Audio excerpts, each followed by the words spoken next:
สบายดีเนาะเมื่อนี้เดี๋ยวสระเองจะได้สัมภาษณ์เกี่ยวกับน้องอ่ากองสีเนาะที่เพิ่น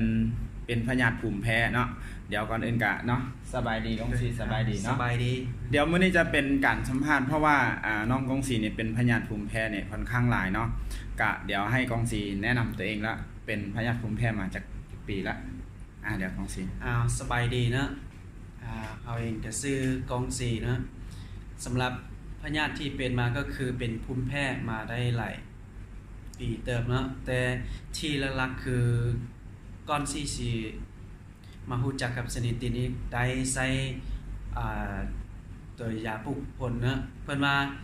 เพราะว่าหัวนั้นมันผลมันล้นหมดแล้วและไปซื้อยาปลุกผลมาซีมใส่กับพอดีพิษกับตอนนั้นเลยก็เลยพิษมาเฮ็ดให้หน้าบวมหมดเลยเนาะหน้าบวมจนว่าบ่แม่นกองสีเลยลองเปิดให้เบิ่งเดี๋ยวเฮาจะมีภาพนะภาพก่อนและหลังภาพก่อนและหลังเป็นอย่างนี้เนาะผิดเลยอันนี้อันนี้หน้าเพิ่นเนาะผิดแล้วจนว่าบ่ฮู้ว่าแม่นกองสีเลยก็เคยไป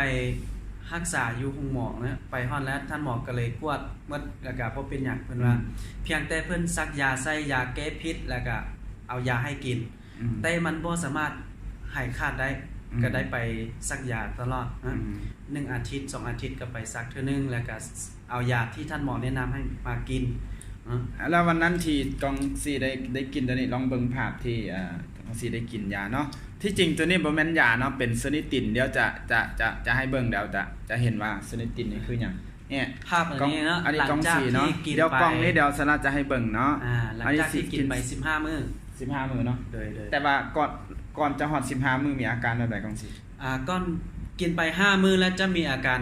เจ็บหนักกว่าเก่านะและเฮ็ดให้ตนเองนั้นย่านเลยบ่กล้ากินต่อและผู้ที่